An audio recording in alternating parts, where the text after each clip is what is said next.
Okay, thanks. We've touched on international assessments a couple of times today, and there's been, there may have even been some mention about them yesterday now, I can't quite recall. Just in starting, I want to say we want to and we need to have as an efficient assessment process as possible. Effectively utilising international assessments as part of this. We want you to use the ability to submit international assessments and have us adopt the outcomes of those assessments as much as you possibly can. And we want and need you to hold us accountable for instances where you think we might not have done this. Before I go into some of the slides, you'll see obviously there's times that we can't use them, there's times that we can use them. But I also want you not to take experience that you might have had with the APVMA from 5 years ago, or even potentially 12 months ago, in where you think we might have been able to do something better. Don't take that as an indication of what our commitment to gaining efficiencies through international assessments actually is. We really want to make this work for us and for you. And as part of this, we're also mindful of the Australian government's policy to reduce regulatory burden and to not oppose additional requirements unless they are absolutely necessary. First off, as Chris noted this morning, we do need to make our decisions under our regulatory framework with consideration of our statutory criteria, and I'm sure that most of you are familiar with these criteria. They're really very similar to other regulators, apart perhaps from the trade criteria, which is rather unique. Most regulators are not required to turn their minds to impact on trade, or at least not so explicitly. And I guess the next most significant difference between Australia and some other regulators is that some other major regulators are not required to explicitly or formally consider efficacy.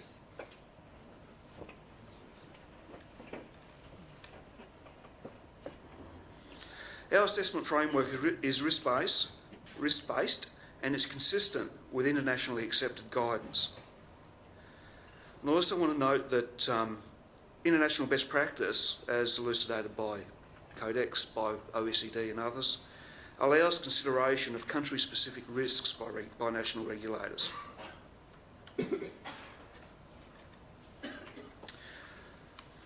Okay, so can international data and assessments be used?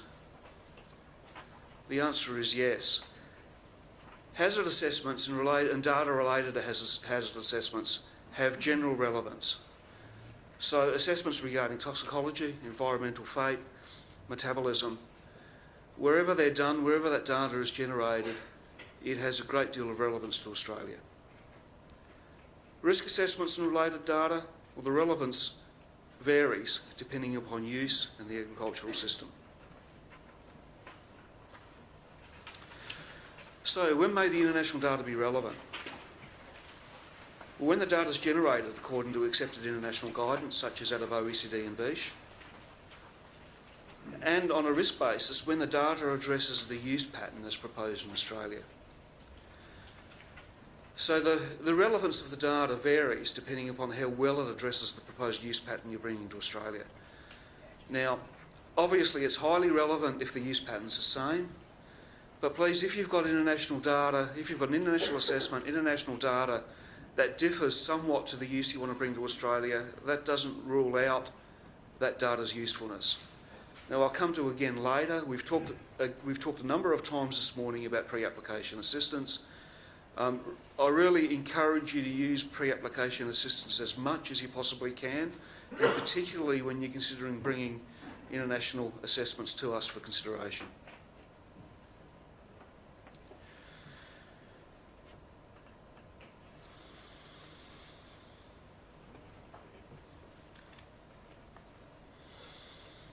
For major trade commodities, on the risk assessment side rather than the hazard assessment side, we may well need some Australian data, and the production systems in GAP must be comparable to that proposed for Australia.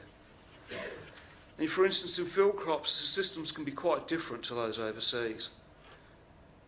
The time to harvest can be quite different, yield biomass relationships can be quite different, and particularly for pesticides, grazing and feeding considerations in Australia can be very different to those in North America or Europe.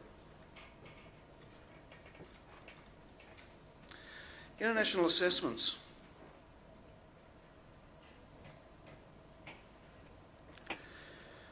The data generated and used in the assessments should be according to generally accepted guidance such as OECD and VISH, should, according to international convention, be GLP compliant where necessary. The assessments should be undertaken according to accepted methodologies. Now, I guess the gold standard as far as this is concerned is Codex as in JACFA, JMPR for residues, or other OECD related guidance as to the conduct of the assessments. However, that doesn't rule out relevance or usefulness of data that's been assessed according to other methodologies. And when you bring us an assessment, we'll touch on this again later, the data must be provided to ensure two things. One, that you do actually have access to that data, that limitations on use are correctly applied, and should there be some problems later post-registration, we actually have that data that can help us and potentially help the states in dealing with incidents.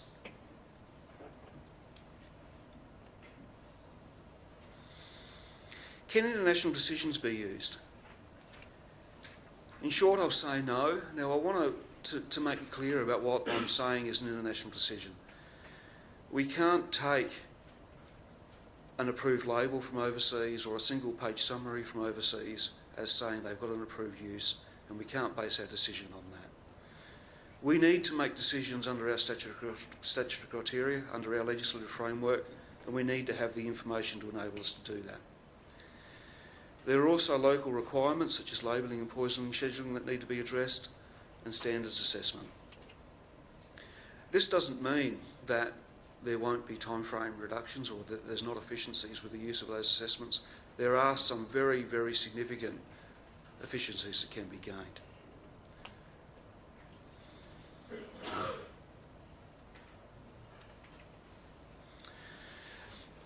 And from a risk assessment viewpoint, there's obviously different use patterns between here and overseas that we need to consider.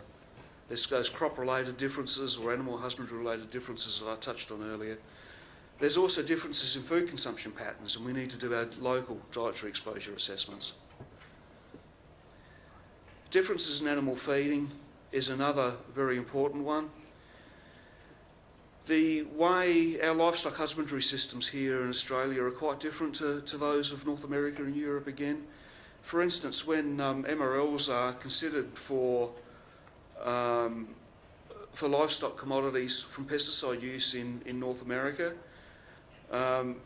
barley forage is only a very, very minor proportion of the diet, and we know that in Australia it's quite rational to expect that animals might be turned off a barley crop and go straight to market. Similarly, green bean forage is at times a very significant portion of animal diets in Australia, and it's not considered to be so by other regulators. Tomato pomace is also an important feedstuff in Australia, especially in drought times, and other regulators don't consider it at all to be an animal feed item. We also have rotational residue considerations to make in Australia that are somewhat quite different to those overseas, because our rotational systems can be quite different. And this comes into some of the problems that we have, or issues that are created for us by often the limited uses that are brought to Australia for pesticides. Often rotational issues are dealt with in the Northern Hemisphere by just registering uses on all major crop groups. And that essentially does away with any rotational residue concern, because the primary MRLs will cover residues that might arise from exposure in subsequent seasons. However, in Australia that's not the case. We might only get a use proposed here in processing tomatoes. And that means that we've got to consider the residue implications for crops grown in rotation with processing tomatoes and animals that might be grazed on those crops or pastures following that use in processing tomatoes. And we also have the trade aspects to consider. So, why should you submit an international assessment? Depending on relevance, there is a very significant likelihood of reduced timeframes being offered. And these timeframes at the moment are linked to assessing them from a timeframe viewpoint as a lower modular level. Now, a couple of examples here. For instance, if you have a fully relevant toxicology package, toxicology assessment and the dossier to go with it. If we didn't have an international assessment, a level 1 timeframe would be imposed for that, for a full assessment. Now, if you have a contemporary assessment and don't need to provide any additional information with that, you're happy to accept the health-based guidance values that were recommended by that assessment body. And if there's an associated product that goes with that, if you're happy to accept those safety directions, it is highly likely that the time frame will be the equivalent of a level 3 time frame. This has a very significant secondary spin-off in that this will allow us to develop a scheduling submission and likely get it into scheduling much, much earlier than we would if we were doing a full assessment.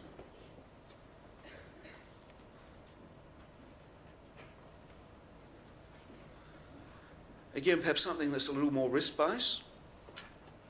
For a residues package, for instance, if you were looking at bringing a use into Australia on brassica vegetables, and you were looking at bringing that in with essentially the same use pattern as you've got overseas, without that international assessment, we'd be looking at a level 1 time frame. Now, it's quite likely, and again, we'd like to confirm this at PAA, but it's quite likely that we'd be offering or imposing a level 3 assessment timeframe or a module 5.4 timeframe equivalent for us to do what we need to do in standards assessment and the like with that international assessment. So what might this look like for an overall timeframe for a modular assessment? You might not be able to see that very well on this slide, but the impact will depend on the scenario. For instance, in the top part, the top frame of that picture, that gives an overall modular timeframes, picture of modular timeframes that are associated with a normal item 1 assessment, the modules that go with it, and the timeframes are associated with each of those modules. Now, this is with no international assessment, the statutory time frame for that's 18 months. Now, you're probably aware that us being able to get that product out within that 18 months will very much depend on how quickly we can get the toxicology assessment started and whether we can get it into a scheduling consideration at an early and opportune time point.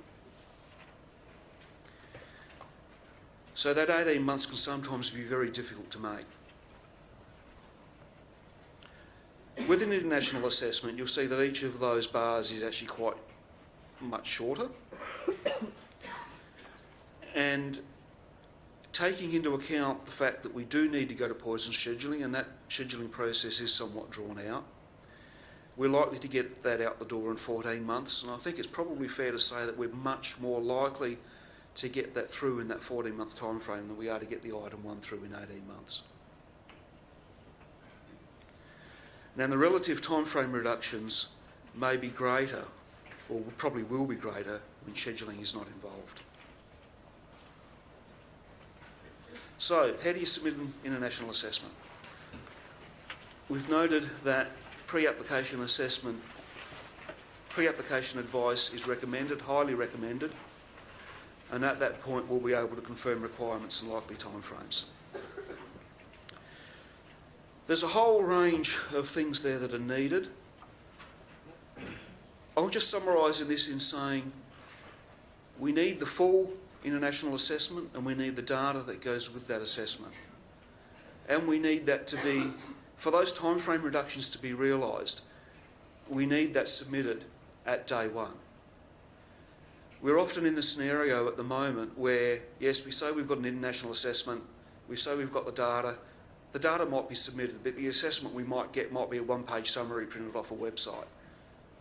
That's not appropriate. We can't accept that and base a decision on that in any realistic time frame. The other thing that will really help us is if you're submitting extra data, that it is very clear what data is being submitted that wasn't considered in that international assessment. Now, some regulators may not release assessment reports to applicants. We understand this. If you cannot access a relevant international report, please discuss this with us at the time of PAA. We have very good relationships with many of our regulators overseas, and it may be that we can help with sourcing that actual assessment. In summary, in many cases, data generated overseas can be used to support use approvals in Australia. In 1617, 12 component assessments were based on international assessments and data. And additionally, 38 environmental assessments were used international assessments to support endpoint assessments, and the international assessments were used to support 24 minor use permits. Evaluations with data from like regulators will be of assistance, particularly in hazard characterisation. We are currently developing further guidance material in consultation with AMA, CropLife and VMDA to help support this timeframe reductions and make this clearer. We can't outright adopt decisions, as we need to make a decision under the Australian regulatory framework.